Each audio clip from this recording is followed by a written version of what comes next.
नमस्कार दर्शकवृन्द, स्वागत छ यहाँहरूलाई कार्यक्रम विशेष कुराकानीमा। म रोहन श्रेष्ठ यहाँहरूमाझ यति बेला रहिरहेको छु। दर्शक, यति बेला कोरोना भाइरसले आक्रान्त बनाएको यो मुलुकमा हामीले विभिन्न क्षेत्रमा कोरोना भाइरस विरुद्ध लड्नुपर्ने बाध्यता त हामी माझ छ नै, लड्नु नै पर्छ त्यो विरुद्धमा। त्योदेखि बाहेक आएर स्वास्थ्य क्षेत्र त्यस्तै किसिमको चाहिँ समस्याग्रस्त छ, शिक्षा क्षेत्र त्यस्तै किसिमले समस्याग्रस्त छ, आर्थिक क्षेत्र डामाडोल छ। यावत विषयमा यो क्रोनिक भाइरसहरूबाट हामी कसरी पार पाउने त? एउटा कोरोना भाइरस त छँदैछ, त्योदेखि बाहेक देखिएका विभिन्न सेक्टरमा देखिएका क्रोनिक भाइरसहरू विरुद्ध हामीले पार पाउनु पर्ने बेला भइसकेको छ। त्यसै सन्दर्भमा आज हामी रहिरहेका छौँ र समग्र रूपमा विभिन्न क्षेत्रमा विभिन्न जनप्रतिनिधिहरूले कुन रूपमा आफ्नो क्षेत्र बचाउने प्रयास गरिरहनु भएको छ, कुन रूपमा आफ्ना स्थानीय वासीहरूलाई साँच्चै नै हामी सुरक्षित छौँ है भन्ने किसिमले चाहिँ एउटा प्रत्याभूति दिइरहनु भएको छ त, यी विषयमा आज हामी केन्द्रित हुन जाँदैछौँ। त्यसको लागि आज हाम्रो स्टुडियोमा दाङ तुलसीपुर उपमहानगरपालिकाका मेयर आज हामीसँग हुनुहुन्छ घनश्याम पाण्डे। स्वागत छ यहाँलाई। हजुर, नमस्कार छ। कहिले आउनुभयो? म करिब 1 हप्ता जति भयो यता आएको। हजुर, विशेष केही? अब खास गरेर एउटा त अहिले आउने आर्थिक वर्षका निम्ति नयाँ नीति बजेट कार्यक्रम बन्दैछ। त्यो नीति बजेट कार्यक्रममा म नेपाल नगरपालिका सङ्घको नेतृत्वमा पनि रहेको हुनाले हामी त्यो सङ्घका माध्यमबाट के कस्ता रूपमा त्यो आउने बजेटमा सम्बोधन हुनुपर्छ भन्ने विषयमा छलफल थियो। पार्टीको आन्तरिक राजनीतिमा स्वाभाविकै चासो हुने भएको एकदमै अब झन् डामाडोल भएको अवस्था रहेको छ, के हुने भन्ने एकदम। अर्को भनेको अलिकति औषधिहरू केही सामग्रीहरू हामीले लिएर जानुपर्ने थियो, त्यसैका निम्ति म काठमाडौँमा छु। अब तपाईँ जे कामको लागि आउनु भएको छ कुराकानी त्यहीबाट सुरुवात गरौँ, किनभनेदेखि नेपाली जनताले यो 3 वर्ष त हेरिसकेका छन् होइन, लगभग यो तेस्रो बजेट चाहिँ रहेको छ भनेर भनौँ भन्दाखेरि अहिलेसम्म तुलसीपुरले के पाए, दाङले के पाए तपाईँहरूबाट? अब खास गर्न हामीले हेर्दाखेरि नेपालमा संहिताको यो नयाँ अभ्यास हो र हामीले नेपालको संविधान अनुसार संहिताको पहिलो अभ्यास हामीले सुरु गऱ्यौँ र अहिलेको सबभन्दा ठुलो उपलब्धि के हो भने केन्द्रीकृत शासन पद्धतिलाई रूपान्तरण गरेर सङ्घीय संरचना र स्थानीय तहमा पुर्याउने जुन काम भएको छ त्यो चाहिँ एउटा ठुलो ऐतिहासिक उपलब्धि हो र यसको राम्रोसँग यो प्रमाणित र ठिक रहेछ भन्ने कुरा चाहिँ अहिलेको जुन कोरोना भाइरसको सङ्कटको बेलामा स्थानीय सरकार र स्थानीय तहमा जुन खालको चाहिँ भूमिका निर्वाह भयो त्यसले नै यो सबभन्दा ठुलो उपलब्धि तुलसीपुर उपमहानगरपालिकाले मात्र होइन देशले नै पाएको एउटा ठुलो उपलब्धि हो। दोस्रो कुरा, वित्तीय हस्तान्तरणमा पनि तुलनात्मक रूपमा सुधार भएको छ।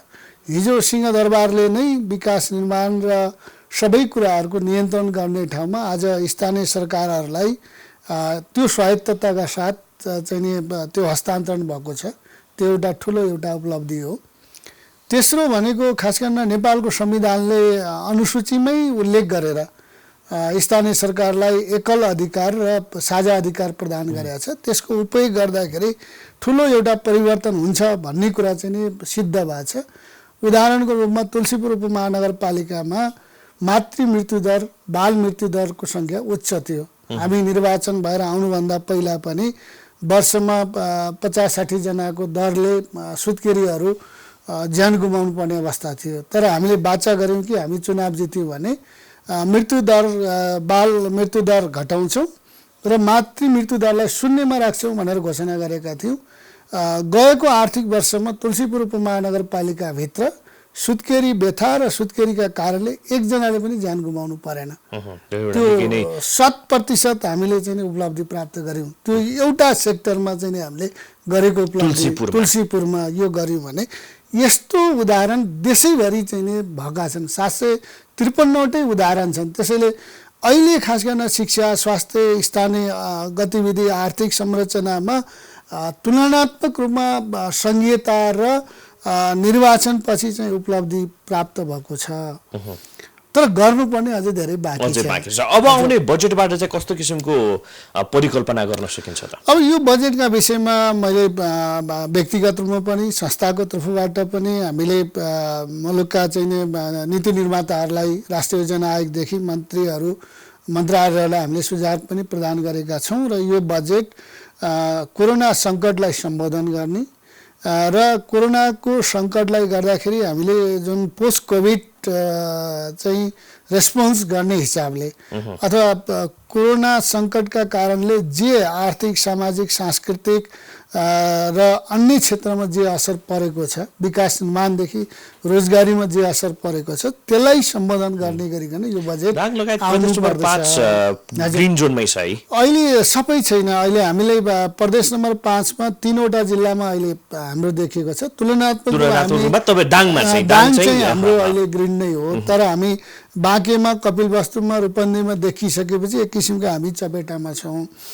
यो अहिलेको केस भेटिनु र नभेटिनु भन्दाखेरि पनि खास गरेर लकडाउन र कोरोनाको सङ्कटले जुन मोबिलिटी बन्द भयो, जुन किसिमले बाहिरबाट मान्छेहरू चाहिँ नि देशभित्र आइरहेको अवस्था छ, यो अवस्थालाई सम्बोधन गरेर हामीले चाहिँ नि लङ टर्मको एउटा प्रोग्राम गर्नु पर्यो भन्ने हिसाबमै हामीले सुझाव दिएको छ। त्यसका निम्ति हाम्रो सुझाव के छ भने कृषिमा, पशुपालनमा, शिक्षामा, स्वास्थ्यमा रोजगारी प्रवर्धन गर्ने काममा र तत्कालै चाहिँ नि लाभ हुने क्षेत्रमा चाहिँ नि बजेट चाहिँ केन्द्रित हुनु पर्यो र कृषिलाई त प्रायोरिटी लिस्टमै राखेको छ, प्रायोरिटी लिस्टमा राखेको छ। यद्यपि उचित रूपमा चाहिँ सम्बोधन हुन सकेन भन्ने शब्दमा प्रायोरिटी भए पनि बजेटको हिसाबले के हो भने त्यसले बजेटले सम्बोधन गर्नुपर्छ। मैले कृषि मन्त्री घनश्याम भुषालज्यूसँग भेटेर हामीले कुरा गर्दाखेरि अहिले पनि उहाँहरूलाई 12 अरब पैसा चाहिँ नि अपुग भइरहेछ सङ्घीय सरकारमै।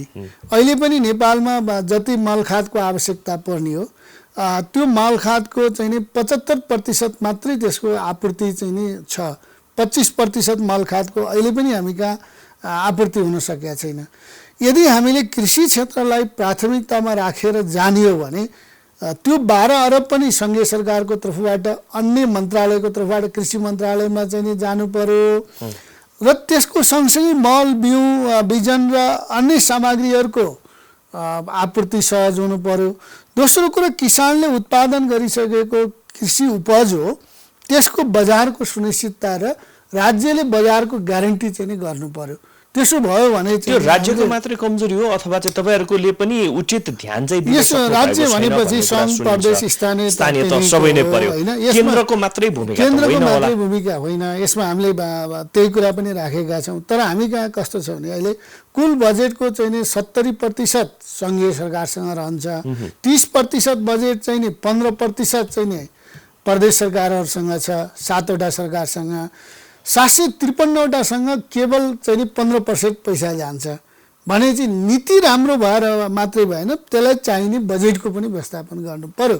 र त्यही भएर अहिले हामीले उठाएको विषय के हो भने अहिले भोकमरी नपर्ला, तर अहिले कृषि क्षेत्रमा हामीले यदि राम्रोसँग ध्यान पुर्याएनौँ भने आउने 2-3 वर्षमा ठुलो भोकमरीको सङ्कट प्राप्त हुने देखिन्छ। त्यसैले अहिले नै यो क्षेत्रलाई प्राथमिकता क्रममा राखेर र विदेशबाट आएका चाहिँ जति पनि नेपालीहरू फर्किनु भएको छ उहाँहरूलाई कृषि उत्पादनमा लगाउने र उहाँहरूलाई त्यसका निम्ति तालिम, सुविधा, प्रविधि, वित्त चाहिँ बिमा जस्ता कुराहरूमा समेटेर जानुपर्छ। कुनै तथ्याङ्क राखेको छ पछिल्लो समय चाहिँ विदेशबाट कति नेपाली खास गरी तुलसीपुर उपमहानगरपालिका हामीसँग छ। हामीसँग चाहिँ नि 10 दिन अगाडिको तथ्याङ्क हेर्दा 388 जना चाहिँ नि बाहिरबाट आउनु भएको छ।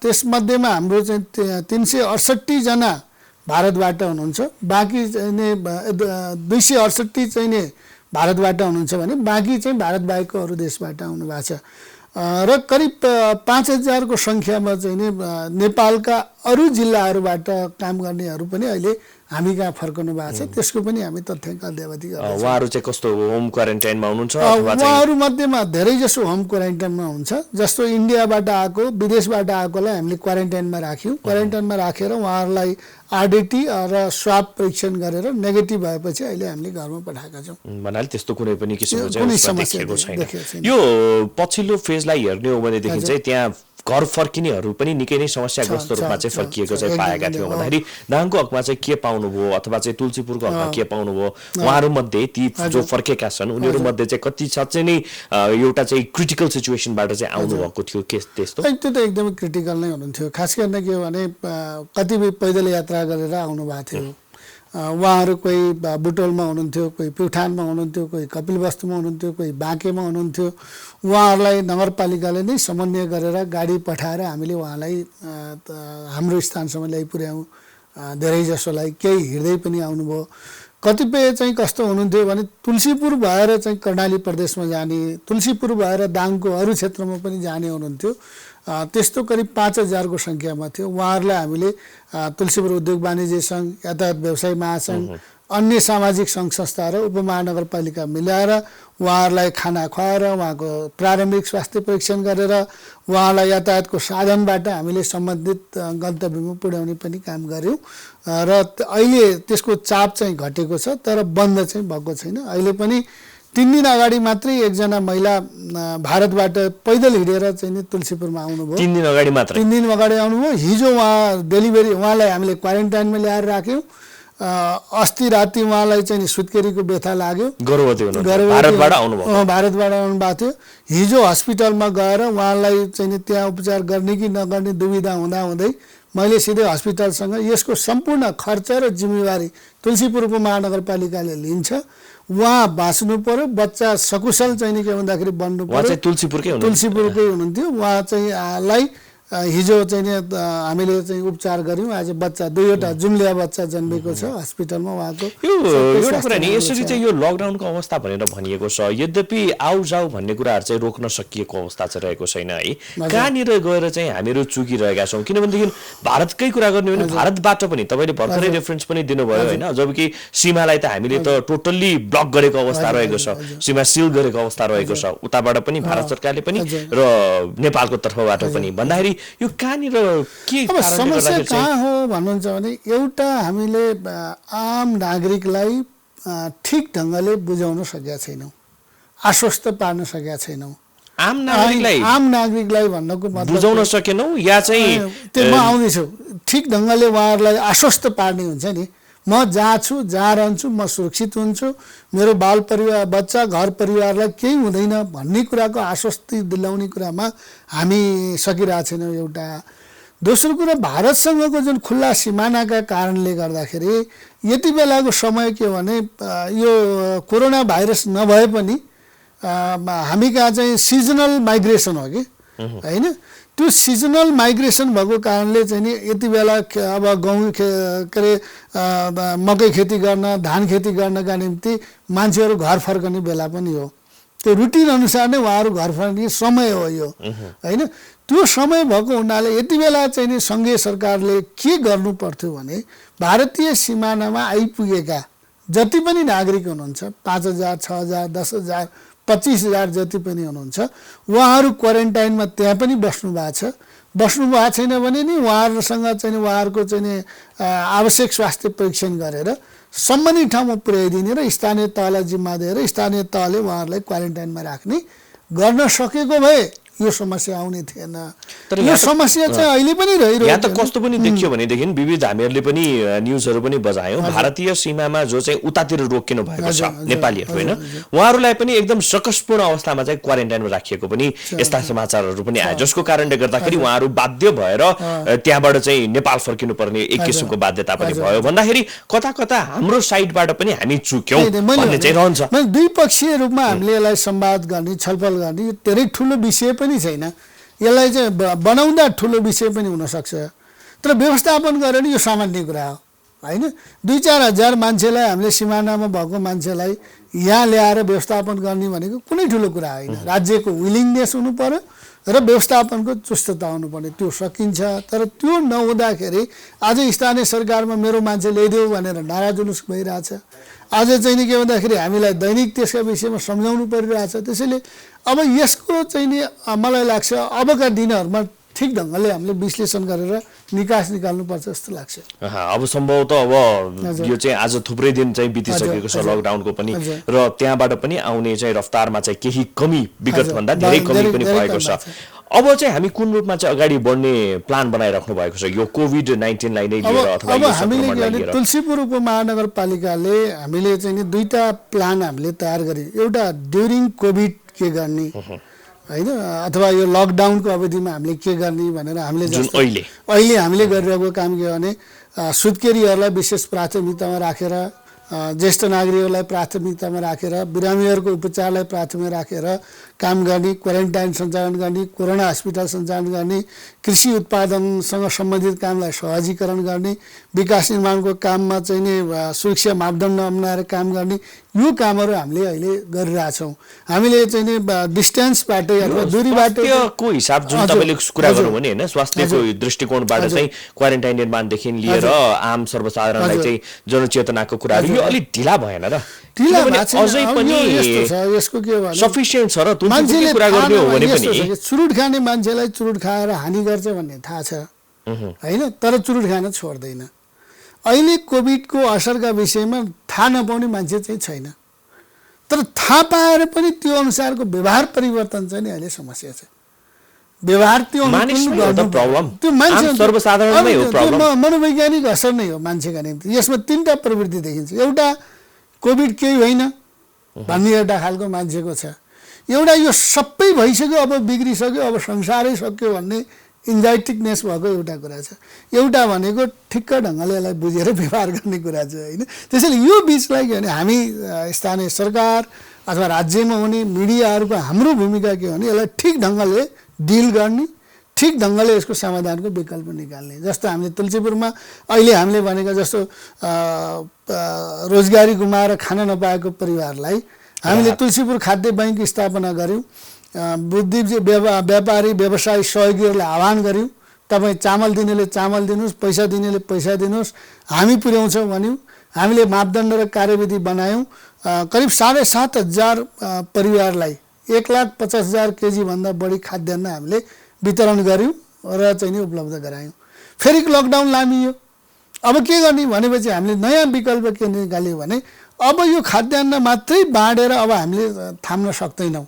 यसका निम्ति हामीले श्रम बैंक स्थापना गरौँ अनि रियल श्रम गर्ने मान्छे, रोजगारी गुमाएको मान्छेलाई चाहिँ नि श्रममा लगाउँ, खाद्यान्न पनि उपलब्ध गराउँ र खाद्यान्न बराबरको काम उहाँहरूले गरेर थप काम गर्नुभयो भने उहाँलाई नगद पैसा पनि दिउँ भनेर हामीले नयाँ कुरा गरि पनि रहनु भएको छ। अहिले हामीले तुलसीपुर श्रम बैंक स्थापना गरेर अहिले सुरुमै उहाँहरूलाई कस्तो कस्तो किसिमले अहिले हामीलाई स्थानीय जस्तो चाहिँ पूर्वाधार विकासका कामहरू, नाला निर्माण गर्ने, नाला सफा गर्ने, सडक बनाउने, बगैँचा बनाउने, पार्कहरू गराउने, यो काममा उहाँहरू चाहिँ अहिले लागिरहनु भएको छ। र अब हामीले के भन्यौँ भने शारीरिक रूपमा अशक्त त्यो ठाउँमा मात्रै त राखेको होइन नि, किनभने पछिल्लो समय के पनि देख्यो भने सानो एउटा चाहिँ प्लट छुट्याएर चाहिँ त्यहाँ गोडमेलको काम गराउने जुन चाहिँ गर्नै नपर्ने कुराहरू हुन्छ। तटबन्ध हाम्रो योजनाभित्र लिस्ट बनाएर त्यसलाई उनीहरूलाई प्रयोग गरेका छौँ। हामीले नसक्नेलाई हामीले त्यो हिसाबले उपलब्ध गराउँछौँ, तर सक्नेलाई के भने यसको एउटा के फाइदा भयो भने हिजो चाहिँ राहत पाइन्छ भनेर चाहिँ नि त्यसै पनि मान्छेहरूको अलि ठुलो भिड लाग्थ्यो, तर अब नगरपालिकाले त्यसै दिँदो रहेछ काम गर्ने रहेछ भनेपछि त्यो चाहिँ माग्नेहरूको सङ्ख्या पनि घटेको छ कि यो चाहिँ जसको चाहिँ साँच्चै नै कुनै पनि समस्या छैन। समस्या भएकोलाई अब चाहिँ नगरपालिकाले प्रोभाइड गर्छ, अब समस्या नभइकन पाइहाल्छ भन्नेहरूलाई अब चाहिँ नि त्यो यो पछिल्लो समय नि अब स्थानीय तहमाथि चाहिँ आम सर्वसाधारणले कस्तो पनि आरोप लगाइरहेका छन् अथवा चाहिँ देखिएको छ भन्दाखेरि चाहिँ राहतको नाममा चाहिँ जसलाई चाहिँ एक्चुअल राहत चाहिने हो उनीहरूसम्म राहत नपुगेको अवस्था एक, त्योदेखि बाहेक आएर राहत सामग्री नाममा चाहिँ कुहिएको चामल पनि पठाउने यो 2 होइन, र त्योदेखि बाहेक आएर चाहिँ राहतको नाममा चाहिँ पुग्नुपर्नेसम्म नपुग्ने तर आफ्नो मान्छेहरूसम्म चाहिँ पुग्ने, अनि त्यसपछि त्यहाँ राहतको लागि चाहिँ यदि लाइन लाग्नुपर्ने ठाउँ छ, अहिले त लकडाउनको बेला छ होइन, लाइन लाग्नुपर्ने ठाउँ छ भने पनि वडा नम्बर 5 को लागि पठाइदिने वडा नम्बर 1 मा, वडा नम्बर 1 को लागि त्यसरी चाहिँ गरियो भन्ने किसिमका चाहिँ कुराहरू पनि आएको छ। अब यो सबै ठाउँमा एकै छैन, यो 753वटा स्थानीय सरकार भएको हुनाले यो अनुभव पनि चाहिँ नि पहिला नभएको हुनाले नयाँ हो, तर अधिकांश ठाउँमा यसलाई सफलतापूर्वक सम्पन्न भएको छ। नत्र भने अहिले तुलसीपुर उपमहानगरपालिका हकमा त हामीले क्लियरली कार्यविधि हामीले निर्माण गरेका छौँ, फर्म डेभलप गरेका छौँ, टोल विकास संस्था परिचालन गरेका छौँ, माग्नेहरूलाई हामीले अनलाइन पनि हाम्रो चाहिँ टोल फ्री नम्बर उपलब्ध गराएका छौँ, त्यसै गरी अरूले पनि गर्नुभएको छ। यदि सही ढङ्गले अहिले राहत वितरण नभएको भए यो देशमा आगो बलिसक्थ्यो अहिले, तर आज दुनियाँमा कहीँ भी 11 ठाउँमा बाहेक नारा जुलुस कहीँ भएको छैन। अथवा चाहिँ त्यो चाहिँ विद्रोहको स्वर सुन्न सकेका छैन, यो व्यवस्थापन भएको छ। तर अहिले के एउटा समस्या देखिन्छ भन्नुहुन्छ भने पछिल्लो समयमा जस्तो सङ्घीय सरकारले केही विकास निर्माणका कामहरू चलाउने भन्यो होइन, केही उद्योगहरू सञ्चालन हुने भन्यो, केही पसलहरू चल्न दिने भन्यो, तर त्यो कुरा प्रोपर रूपमा स्थानीय प्रहरी प्रशासनसँग सञ्चार नहुँदाखेरि त्यसले समस्या त्यसले चाहिँ के गरेको छ भने त्यो कतिपय मान्छेले अभद्र व्यवहार गरेको महसुस गर्नु के भइरहेछ यसको कारणले गर्दाखेरि यो विभिन्न कल कारखानाहरू खोल्ने कुरा गर्यो जुन श्रमिक जानु पर्यो होइन, यो तोकेको ठाउँमा श्रमिक जानु पर्यो, सरकारले निर्णय गर्यो, प्रवक्ताले चाहिँ भन्नुभएको छ युवराज खतिवडाजीले उद्योगले मान्छे बोला, मान्छे काम गर्न जान लाग्छ, पुलिसले समातेर उठबस गराउँछ। यो त अमानवीय व्यवहार भयो नि त। एउटा श्रममा जाने मान्छेलाई राज्यले पनि त श्रममा जा आ भन्दाखेरि बाटोमा चाहिँ नि उठबस गराउनु भनेको कुरा त राम्रो भएन नि त यो है। त्यस्तो खालको अब यो उद्योग धन्दा कल कारखाना खोल्ने भन्ने त पछिल्लो समयमा मैले हिजो अस्तिको कुरा भएर मैले 2 दिनको कुरा गर्दैछु, किन यो कुराहरूमालाई पनि हामीले राज्यका अङ्गहरूले चाहिँ नि ध्यान पुर्याउनु पर्यो। सङ्घीय सरकारले के निर्देशन गर्छ, प्रदेशले के गर्छ, स्थानीयले के गर्छ भन्ने कुराको आधारमा राज्यको भूमिका पनि बनाउनु पर्यो भन्ने कुरा चाहिँ नि मेरो एउटा कुरा नि सर, यो पछिल्लो समय चाहिँ अब मुलुकै लकडाउनको अवस्थामा रहिरहेको छौँ होइन, हामी सबैतिर नै समस्याग्रस्त अवस्था रहेको छ, चाहे त्यो दाङ होस् अथवा चाहिँ काठमाडौँ नै किन नहोस् होइन। एउटा रेफरेन्स अब तपाईँहरूले चाहिँ तुलसीपुरमा व्यवस्थित ढङ्गबाट चाहिँ अगाडि बढाउनको लागि होइन, चाहे त्यो शिक्षाको क्षेत्रमा होस् अथवा चाहिँ स्वास्थ्यको क्षेत्रमा होस् अथवा चाहिँ आर्थिक क्षेत्रमा नै किन नहोस् होइन, यो चाहिँ पोस्ट कोभिड-19 भनेर जुन अघि हामीले भन्यौँ नि होइन, त्यसको लागि चाहिँ के सोच्नु भएको छ, प्लान के राखिएको छ? हाम्रो पोस्ट कोभिड प्लानमा एक दिन हामी के भन्छ हाम्रो प्राथमिकता अब हामी स्वास्थ्य संस्थाहरूको सुदृढीकरणमा जान्छौँ। हामी आफै आफूलाई चाहिने हस्पिटल स्थापनादेखि तुलसीपुरको स्वास्थ्य संस्थालाई बलियो बनाउँछौँ, शिक्षालाई प्रभावकारी बनाउँछौँ, तत्काल उत्पादन बढाउनका निम्ति कृषि क्षेत्रमा लगानी बढाउँछौँ र त्यसको उत्पादन र रोजगारीसँग त्यसलाई जोड्छौँ र श्रम गर्नका निम्ति आएको जनशक्ति छ, फर्केको जनशक्तिलाई पूर्ण रूपमा काममा लाउँछौँ र यसमा हाम्रो बजेट केन्द्रित हुन्छ। र मैले सङ्घीय सरकारलाई प्रदेश सरकारलाई नि के भनेको छु भने पोस्ट कोभिड प्लानलाई यदि राम्रोसँग साथ दिने हो भने क्याटेगोराइजेसन गर्नु पर्यो। काठमाडौँ उपमहानगरले गर्ने काम र तुलसीपुर उपमहानगरपालिकाले गर्ने काम र डोल्पाको एउटा नगरपालिकाले काम फरक होला, आवश्यकता फरक होला। त्यो आवश्यकता फरकका आधारमा तपाईँहरूले मद्दत गर्नु पर्यो, समन्वय गर्नु पर्यो होइन। जस्तो मैले के भनेको छु भने मलाई अनुदान नदिनुहोस् तपाईँहरूले, सङ्घीय सरकारले हामीलाई पोस्ट कोभिड प्लान सपोर्ट गर्नका निम्ति 10 अरब पैसा 3 वर्षभित्रमा हामीलाई ग्यारेन्टी गरिदिनुहोस्। 20 वर्षपछि हामी त्यो पैसा 20 वर्षसम्म हामी तिर्छौँ। तर त्यो 10 अरब पैसा भयो भने म 50,000 मान्छेलाई टाउको गनेर रोजगारी सिर्जना गर्ने कुरामा हामी लाग्छौँ होइन। त्यो तुलसीपुर उपमहानगरपालिकाको आवश्यकता भयो। काठमाडौँ महानगरपालिकाको अहिले पनि पैसा खर्च नभएर ब्याङ्कमा छ, सायद उसलाई आवश्यक नपर्ने हो कि होइन, अथवा चाहिँ नि डोल्पाको नगरपालिकालाई ऋण होइन अनुदान आवश्यक पर्ने हो कि हो। यो खालको चाहिँ नि पोस्ट कोभिड प्लान चाहिँ नि के भन्दाखेरि सरकारले ल्याउनु पर्यो। त्यो भित्रको चाहिँ नि साना उद्यमीहरूलाई कसरी प्रवर्धन गर्ने, नवप्रवर्धनहरू कसरी गर्ने, रोजगारीमा कसरी केन्द्रित गर्ने, अनि शिक्षा स्वास्थ्य र चाहिँ नि के भन्दाखेरि खानेपानीमा कसरी केन्द्रित रहने भन्ने कुरामा गएर योजना चाहिँ नि अघि बढाउनु पर्दछ। त्यसैले त्यो गर्नुपर्ने आजको आवश्यकता छ। त्यही भएर मैले अघि स्कुलको भन्यौँ नि, हामीले ड्युरिङ कोभिड हामीले के भन्यो भने हरेक शिक्षकलाई हामीले भनेका छौँ तपाईँहरूले आउने वर्ष पढाउने पाठ योजना तपाईँहरूले बिचमा तयार गर्नुहोस्, कम्प्लिटली पाठ योजना तयार गर्नुहोस्। भोलि स्कुल खोल्न बित्तिकै समायोजन गरेर त्यसलाई पढाउने। हरेक विद्यालयले आफ्नो वार्षिक योजना बनाउनुहोस्, त्यो त यानि टेबलमा बसेर काम गर्नुहोस् नि, त्यसलाई हामी गरौँ। हरेक विद्यालयले 8 कक्षा 9 कक्षासम्मको सबै रिजल्ट सार्वजनिक गर्ने अनलाइनबाट हामीले सार्वजनिक गरिसक्यौँ। भोलिदेखि हामी 9 सम्मको अनलाइनबाट सार्वजनिक भइसकेछ। अनि हामी भोलिदेखि चाहिँ नि पोस्ट चाहिँ नि एडमिसनको काम गर्छौँ, टेलिफोनबाट मोबाइलबाट एसएमएस गर्छौँ।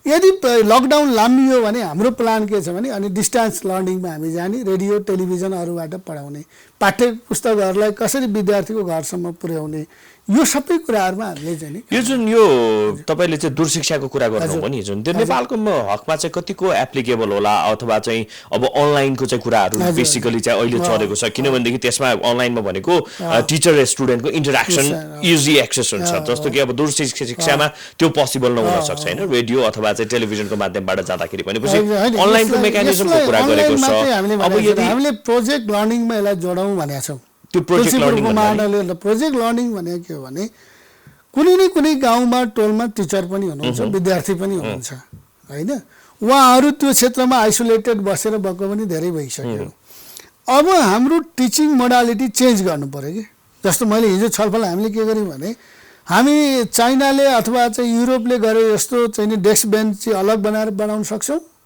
अहिले सम्भव छैन त्यो अहिले एउटा कोठाभित्र 60 जना 70 जना 80 जना कोचाकोच गरेर अवस्था त्यो अहिले हामी पोसिबल छैन भने अब हाम्रो अनुकूलको हाम्रो शिक्षाको चाहिँ रिफर्म के हो यो पोसिबिलिटीको कुरा गरिरहँदा नि सर तपाईले एकदमै त्यो शिक्षा क्षेत्र अहिले चाहिँ तत्काल रूपमा देखिएको र बहसको स्थिति पनि आएको छ किनभनेदेखि यो कोरोना भाइरस भन्ने कुरा जेरोमा जाँदैन रहेछ भन्ने कुरा प्रुभ भइसक्यो हैन अन्टिल एन्ड अनलेस हामी खोप अथवा चाहिँ भ्याक्सिन क्रिएट हुँदैन त्यो जेरोमा जाँदैन कुनै न कुनै रूपमा सुसुप्त अवस्थामा बसेको हुन सक्छ त्यो फेरि इभोक हुन सक्ने चान्सेस छ भन्ने कुराहरू पनि आइरहेको छ हाम्रो रियालिटी सबभन्दा भल्नरेबल जोनमा भनेको विद्यार्थीहरू नै हुन्छ जेसुकै कन्डिसनमा पनि भन्दाखेरि हाम्रो ग्रासरुट रियालिटी भनेको अझै पनि 30 देखि 40 जना विद्यार्थीहरू कोचिएर नै पढ्ने नै त्यस्तो किसिमको चाहिँ वातावरण छ हैन भनेपछि त यो तुरुन्तै आजको भोलि यदि लकडाउन एन्ड भयो भने पनि हामीले त्यो रिस्क लिन सक्ने चान्स त हुँदैन रहेछ हाम्रो त यहाँ त भनेपछि अब त्यही भएर मैले यो मोडालिटीलाई के चेन्ज गर्नु पर्यो भने त्यसैले हामीले के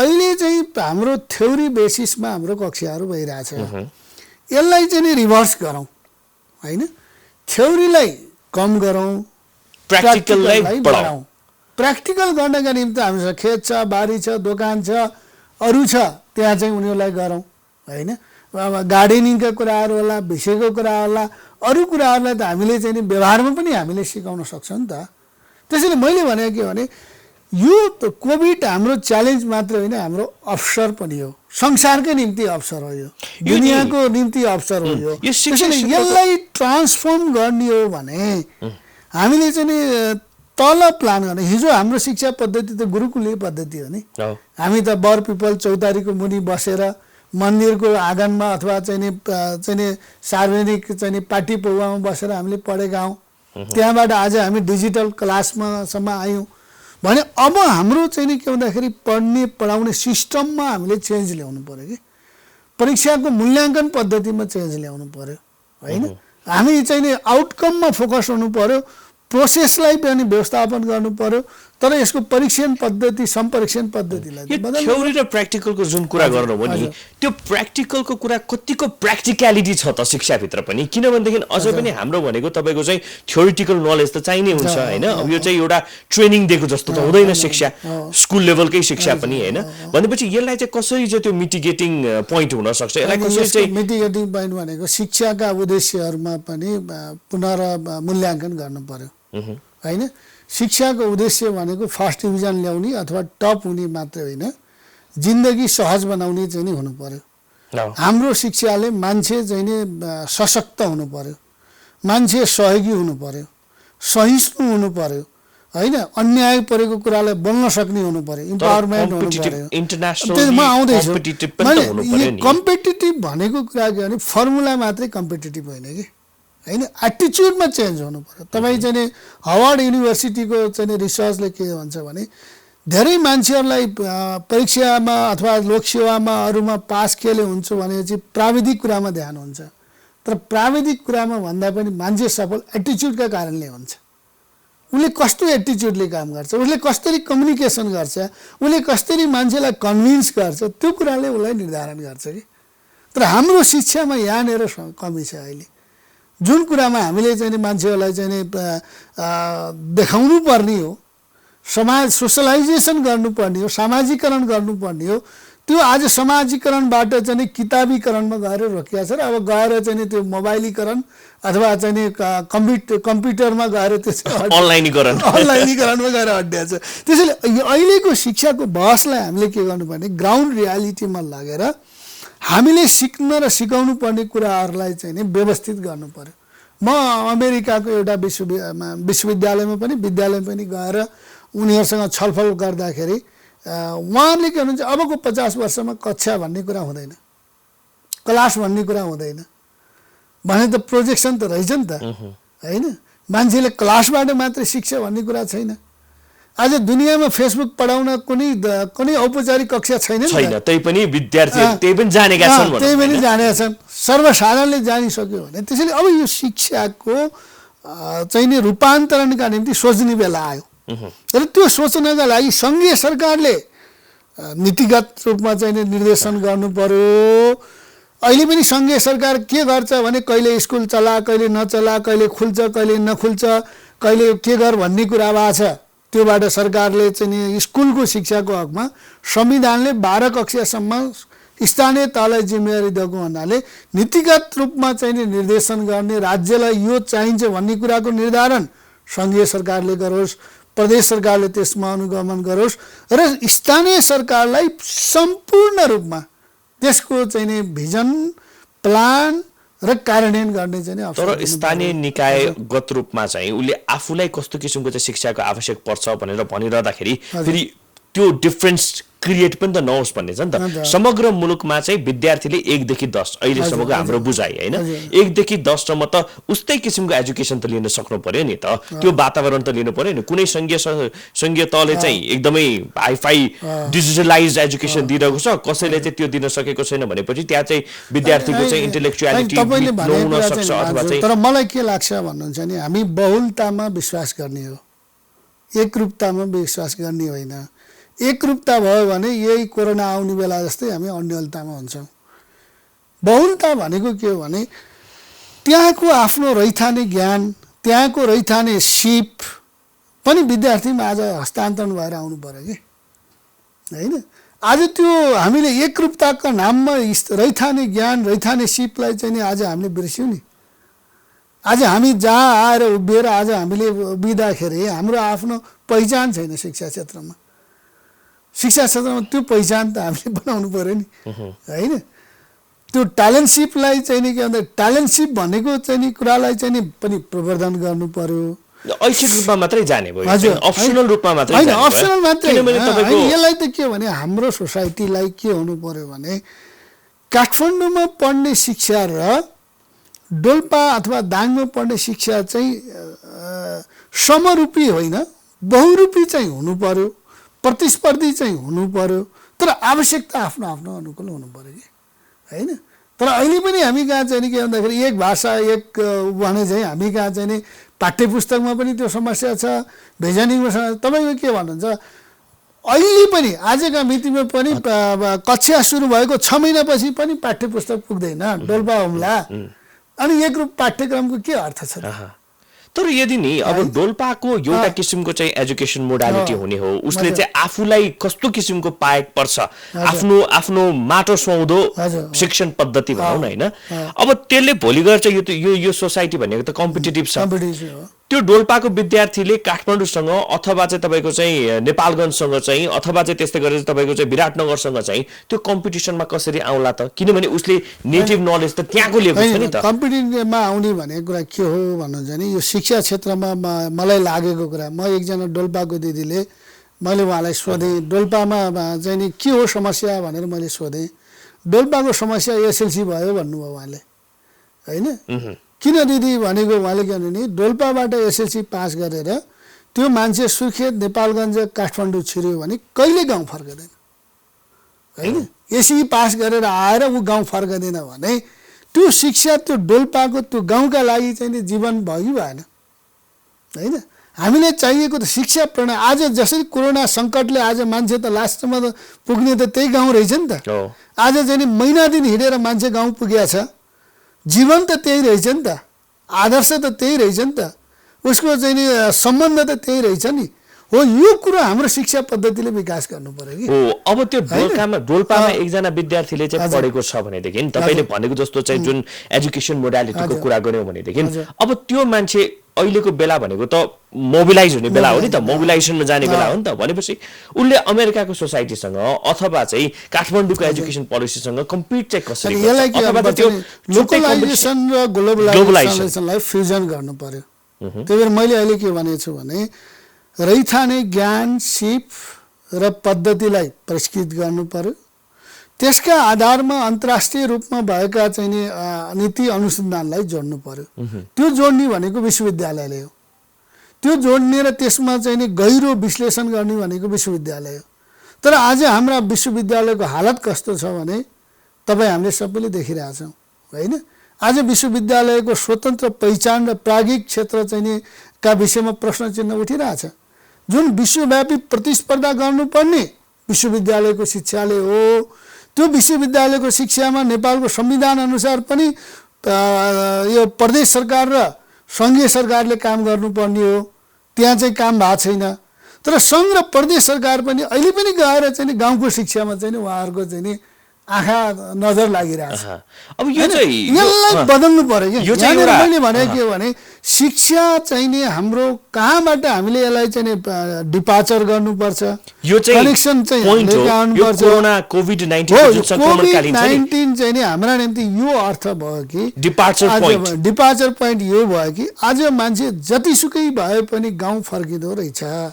आफ्नो माटो, आफ्नो धरती, आफ्नो बास चाहिँ नि उसले भुल्न सक्दो रहेछ। आज मान्छेहरू अमेरिका युरोप छोडेर मान्छे फर्कन तयार छ भने अब हाम्रो ज्ञानलाई यहाँबाट सुरु गरौँ। रैथाने शिक्षा पद्धतिलाई जोडौँ, विश्वविद्यालयलाई चाहिँ विश्व परिदृश्यसँग प्रतिस्पर्धात्मक बनाऊ। यो लङ टर्म पोलिसीमा जाने कुरा भयो है। अब यो सर्ट टर्म पोलिसी, किनभनेदेखि अहिले त हाम्रो त ठ्याक्कै एसी रोकेको अवस्था रहेको छ होइन, मजदुरहरू चाहिँ घर फर्किएको अवस्था छ, हरेक कुरा छ नि त। भन्दाखेरि यो सर्ट टर्म गोल चाहिँ के हुन सक्छ त? सर्ट टर्मको एसीको हकमा त म के भन्छु भने त्यो चाहिँ नै स्थानीय सरकारलाई जिम्मेदारी हुन्छ। त्यसको प्रश्नपत्र बनाउने, त्यसको रिजल्ट बनाउने अहिलेको कानुनले दिँदैन। हामीसँग एसी बोर्ड यो चाहिँ सर्ट टर्ममा जानु पर्यो अथवा एसी बोर्ड चाहिँ के गर्नु पर्यो भने होम सेन्टर बनाएर सोसियल डिस्टेन्सिङ मेन्टेन गरेर त्यसलाई सजिलै त्यसको चाहिँ नि के भन्दाखेरि पार पाउने स्थितिमा यसलाई पुर्याउनु पर्यो तत्काल एसीको हकमा। अरू बाँकीको हकमा चाहिँ हामीले चाहिँ जुन पुनर्समीक्षा गर्ने कुराहरू छ, अघि क्लासरुमदेखि योलाई चाहिँ लङ टर्मका कुराहरू भयो।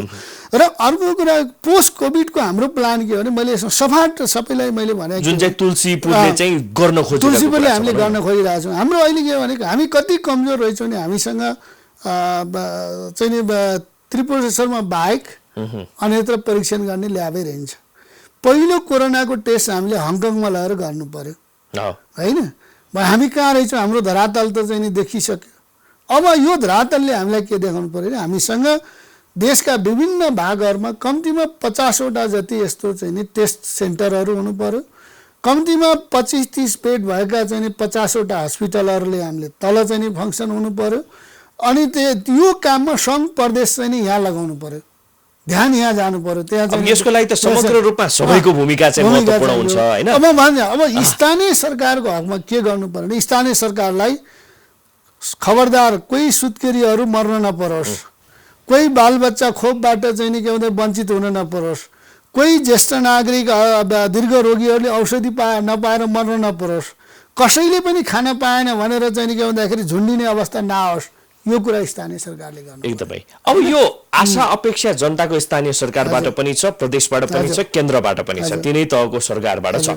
तर पछिल्लो समयलाई हेर्ने हो भनेदेखि अस्तव्यस्तता केही हदसम्म कुनै एउटा नगरपालिकाले, कुनै एउटा स्थानीय निकायले त आफ्नो सर्वसाधारणलाई यो अवधिमा केही प्याकेजहरू स्वरूप दिए होलान् अथवा चाहिँ केही हदसम्म उनीहरूको समस्या सम्बोधन गरे होलान्। तर समग्र रूपमा त्यो भइरहेको अवस्था छैन। एक अर्को कुरा भनेको जहाँ चाहिँ हामी यति बेला चाहिँ कोभिड-19 विरुद्ध लड्नुपर्ने हो अथवा चाहिँ अहिले ड्युरिङ र चाहिँ पोस्ट कोभिडमा हामीले कस्तो किसिमको प्लानहरू लिनुपर्ने हो भनेर चाहिँ मस्तिष्क मन्थन गर्नुपर्ने बेलामा हाम्रो नेतृत्व चाहिँ आन्तरिक किचलोमा अड्केर रुमल्लिएर बसिरहेको छ। अनि त्यसको बाहेक चाहिँ त्यहाँबाट निस्किएका नेताहरू भनौँ, कार्यकर्ताहरू भनौँ, मेयरहरू भनौँ, जनप्रतिनिधिहरू भनौँ, उहाँहरू चाहिँ त्यसैमा चाहिँ ताली बजाएर बसिरहनु भएको छ होइन। अब यो सिचुएसनले हाम्रो मुलुकलाई कहाँ लान्छ? अब यो के भने यो चाहिँ थर्ड वर्ल्डको रियालिटी हो। तेस्रो विश्व भन्छ जसलाई चाहिँ नि अथवा कम विकसित राष्ट्रहरू अथवा चाहिँ नि आर्थिक रूपमा कमजोर राष्ट्रहरूको चाहिँ नि रियालिटी हो, जहाँ जहिले पनि सत्ताकै लागि झिनाझप्टी हुन्छ र त्यो झिनाझप्टी नहोस् भन्नकै निम्ति नेपालमा सङ्घीय लोकतान्त्रिक गणतन्त्र आएको हो, नयाँ संविधान लागू भएको र त्यही अनुसारको सरकार बनेको हो। तर पनि यो बिचमा देखिन यो अशोभनीय नै हो होइन। मैले आफूले भन्ने र हुन सक्ने सुनाउन सक्ने नेतृत्वलाई मैले यो कुरा चाहिँ उहाँहरूलाई भनेको छु। यति बेलाको ध्यान भनेको हामीले चाहिँ जनताको जीवदानको सुरक्षा गर्ने र त्यसका निम्ति एकताबद्ध रूपमा पहल गर्ने। एउटा पार्टीभित्रको एकता मात्र होइन, सबै पार्टी र नेपालभित्र रहेका निजी क्षेत्र अन्य क्षेत्रहरू बाह्य क्षेत्रहरू सबै मिलेर लड्नुपर्ने बेला हो। यो मन्त्री प्रधानमन्त्री अथवा यो को के भन्ने कुरा होइन। त्यसैले यो बिचमा जे भयो त्यसलाई सच्याउनु पर्छ हैन। आफ्नै घरमा आगो बाल्ने अनि वरिपरि बसेर त्यही आगो ताप्ने। अब यो चाहिँ के भने अब नेपाल जस्तो मैले अघि भने तेस्रो देश अथवा चाहिँ आर्थिक रूपमा कमजोर भएका ठाउँहरूमा यस्तो चलखेल हुने गर्छ र मलाई विश्वास के छ नि हाम्रो नेतृत्वले यसलाई सम्बोधन गरेर यो नियति चाहिँ कहिले पनि परिवर्तन भएन क्या हामी नेपालीहरूको आउँछ।